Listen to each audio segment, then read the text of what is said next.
Is it worth it to train in high altitude? Are there any disadvantages? Are you gaining competitive edge? Everything regarding natural doping in this video.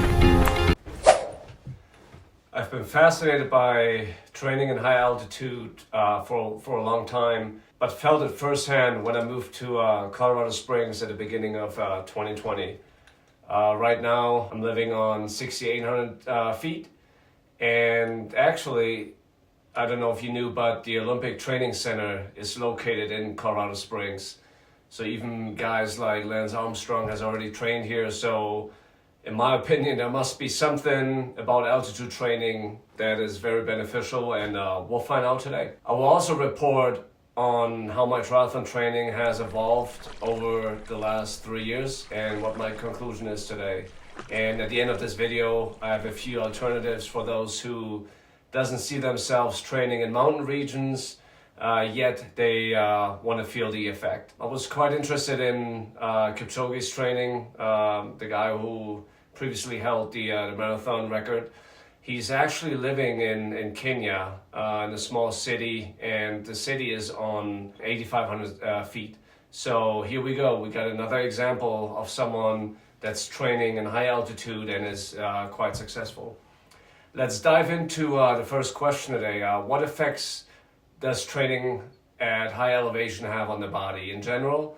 And what should you pay attention to? It's going to get a little technical, but that's a prerequisite for understanding what happens to our bodies at high altitude. So the main task of the lung is to bring oxygen from the free air into the blood, and conversely, to release carbon dioxide. So it's this constant back and forth between oxygen and carbon dioxide out. Little sidetrack note, have you heard of the Wim Hof method? Google it, I do it every now and then. It's an amazing way to really calm down the body. That does is you inhale very aggressively and you exhale. So you have this constant interplay between oxygen in and carbon dioxide out. So that's the same thing that we do subconsciously by just breathing on a daily basis. The oxygen enters the blood through a thin layer, and there they bound to red blood cells called erythrocytes. The ratio of nitrogen and oxygen in the air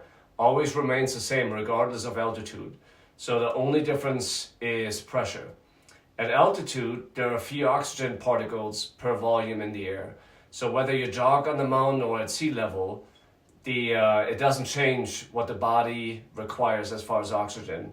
So that may be a surprise to most people, because I used to think you need more oxygen being up in the air, but that's not the case. What's crucial though is that the air we breathe in, let's say 12,000 feet, contains significantly less oxygen. The result is that you have to breathe faster. The term that we use is hyperventilation. The heart beats faster to increase the volume of blood pump per minute in order to be able to supply more oxygen to the tissue. It is said though that the ideal training altitude is between 5,500 and 8,500 feet. So the question that you may have is, what if I go up to 13, 14, 15,000 feet? Will there be a even bigger gain when I come back down on sea level?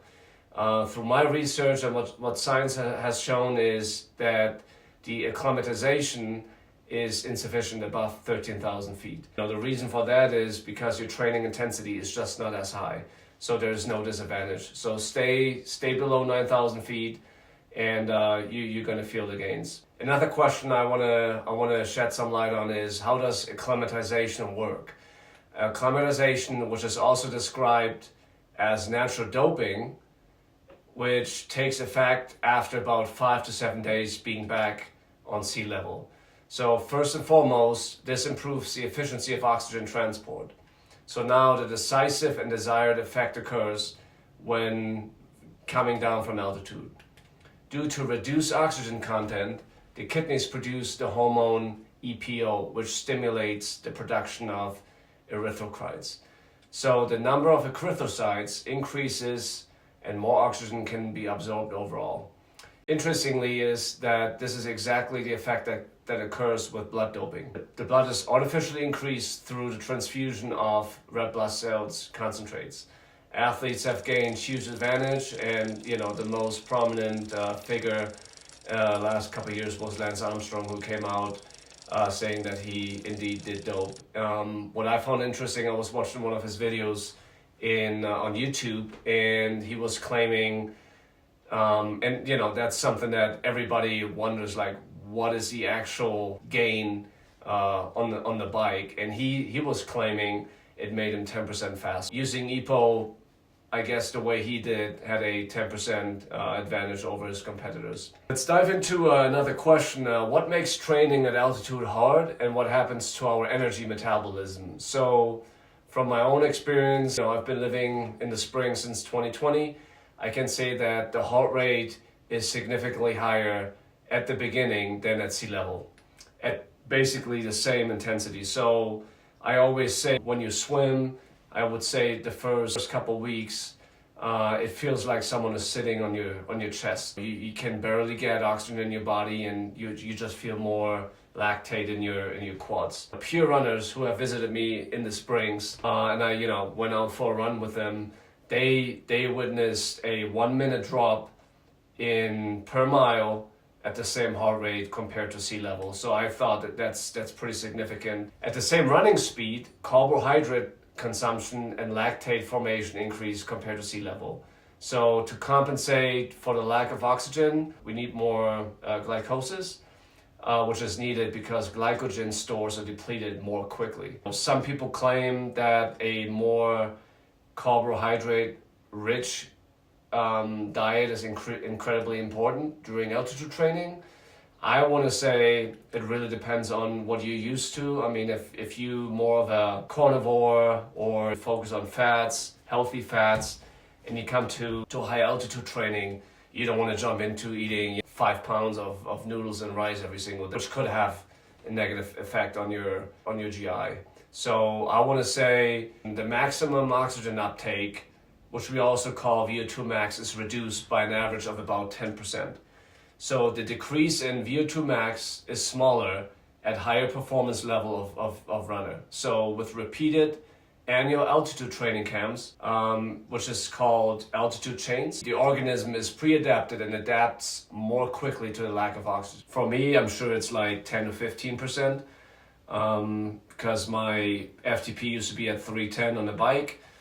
I don't think I'm at like 250 right now, so that's 20%. But yeah, I'm working on it to get back to sea level. You'll probably wonder, like, what kind of training should I be doing at high altitude? So for me, what I've discovered and learned is I really fell in love with zone 2 training. It's not too taxing on your body, your recovery is quick, and for higher altitude, it's perfect. So what I would do is take your maximum heart rate and take 65 to 70% of that heart rate and just be in that zone. And once you go over 75%, just walk. That's what I do. On the bike, I think it's easier, just shift down a gear, up a gear while running. There's no shame in walking. That's what I found. So yeah, stick to 2 zone training. I think that's it's also good for your head, for your mind. You can still think clearly. For the first few months that I trained in Colorado Springs, I had to reduce all intensities across all disciplines, especially while running. I would constantly check my heart rate. Even I used my Garmin, put my threshold. I didn't want to go over 145, and every time I would go over it, the watch would alert me, and I'd walk or just slow down. So again, when training at higher altitude, zone 2 training takes priority. After returning to flatland, the body needs a transformation period before maximum performance is achieved.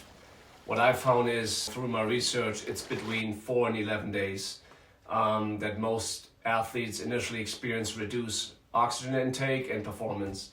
And they claim that, when I see that research papers and whatnot, that the optimal performance is only achieved about 2 to 3 weeks after the end of the altitude training camp. And it really depends on a lot of factors: genetics, what you eat, how you train, how often have you done training camps, or do you live on altitude? So who is high altitude training geared towards? Who should be looking into it? First of all, it's important to understand that training at altitude is no walk in the park, and intensity plays a very important role in training and in recovery. As always, the financial aspect does play a significant role as well, but I can say from my own experience that training at altitude has many pros, many advantages. The body's readiness for energy when competing at sea level is clearly noticeable. My wife always refers to, coming down to sea level as like she feels like superwoman. There's more energy, no more naps, just overall amazing. The effect lasts about 3 to 5 weeks, but again, it varies from athlete to athlete and, depends on genetics and what you drink, what you do. But for me personally, I stopped feeling it at like day 14, I want to say. I'm of the opinion that a high altitude training camp also makes sense for recreational athletes. You got to be well trained. You should have been doing structured training for several years. And I cannot emphasize enough that adapting to altitude is more important than going out and crushing sessions. And if you don't feel like it and you have a headache and you feel kind of off, take the day off. That's fine. I do it all the time. And recovery is something that is probably not talked about as often, especially sleep. But that's for another video. So here are a few tips for starting a high altitude training camp. It doesn't hurt to do a blood test to determine your baseline, to kind of check your vitals and then see where you're at. You should also know your morning resting heart rate. So when you wake up, throw your watch on, write it down every single morning along with your HRV, and then see how it's changing. Because I'm suspecting that once you get to altitude, at least that's what happened to me, your heart rate, your resting heart rate goes up the first couple of days and your HRV is kind of off, and then it's leveling off at the end, really start feeling better. Also, you could start experimenting with oxygen saturation. My Garmin watch has one installed. I use it every now and then. I don't know how accurate it is. I've never really looked into it, but it seems like if it's 93% like the other day and then the next day it's 100, I did feel the difference without knowing it at first. If you really want to be on the safe side, invest in an oximeter. I think it's about $20 on Amazon. You throw it on your finger and you measure your oxygen saturation there. So those are the ones that I would do. Does training at high altitude actually work? What are the pros and what are the cons? So a couple benefits. It improves your oxygen absorption, it improves your blood circulations and muscles, it increases your metabolism, it improves your endurance performance. For most athletes, I want to say, it shortens your recovery time, and training with a mountain backdrop motivates everybody. A couple disadvantages, inappropriate training sessions may cause physical overload, which leads to higher recovery times and so on. Also, it can be quite expensive and time consuming, right?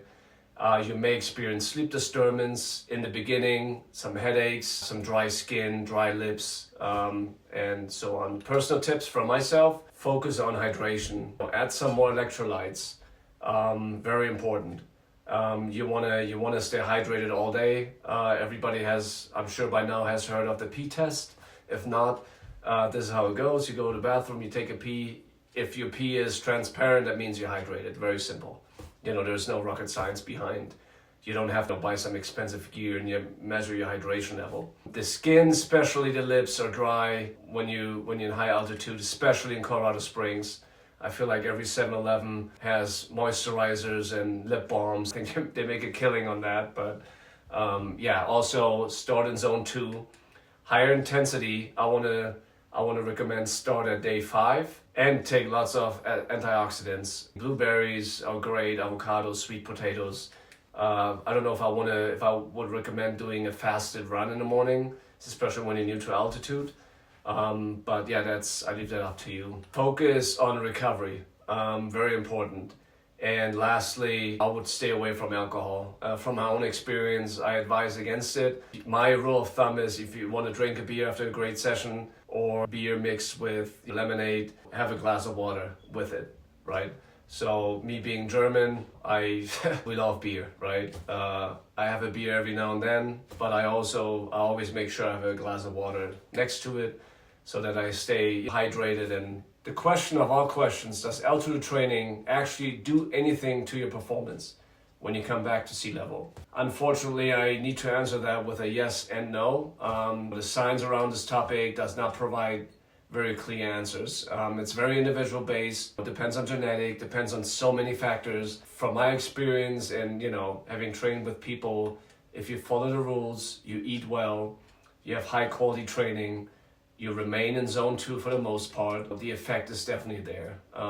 So personal story, I did all my training on the trainer. I didn't ride a single second outside on 6800. I would swim in the pool. And then I flew to Austria, recovered from the flight for about 5 days, did some lighter work, and crushed my half distance by 30 minutes with higher elevation gains. So I felt good. I reached the finish line, ton of energy. I smiled. I think that was the first race of my entire life. Even with my Division 1 decathlon background, that I actually enjoyed because I was fully there. I didn't race for the time. I just raced for the experience. And I had a blast, and that was definitely also a challenge because we have a newborn. We flew to Austria, and that's a whole separate video I want to make on having a full-time job and being a dad and triathlon. I think there's a lot of misconceptions around that. For those that really want to experience what it's like to train in altitude or get the effect without being in altitude, I found there are 3 methods to do that. The first method is a so-called altitude mask. Disclaimer, I'm not sponsored by anything of this. This is just pure research. I'm not a big fan of mask or train with any mask on my mouth. I'm very natural. And also the science is very unclear whether or not it's of any decent use. So that's one example. The second example is a so-called hypoxic chamber. The advantage with that is that you don't have to train in the tent, you just sleep there and you get the effect over time. The cost for that ranges between $400 and $1,100, so definitely not on a cheaper end. Lastly, certain facilities, they have altitude chambers, hypoxic chambers that they offer. I was actually Googling around. I know Switzerland has a few, Germany has a couple. Even Colorado Springs, they have a facility, they can imitate altitude of 13,000 feet. That wraps it up. I would be extremely stoked if you shared your experiences in the comment section. Did you guys ever experience high altitude training? Did it help in racing? I'm just curious what you guys have experienced, and if not, would you be interested in trying it out? As always, remember, train hard, but don't lose the fun. Life is short, keep going. So long, you're Christian. Take care, bye.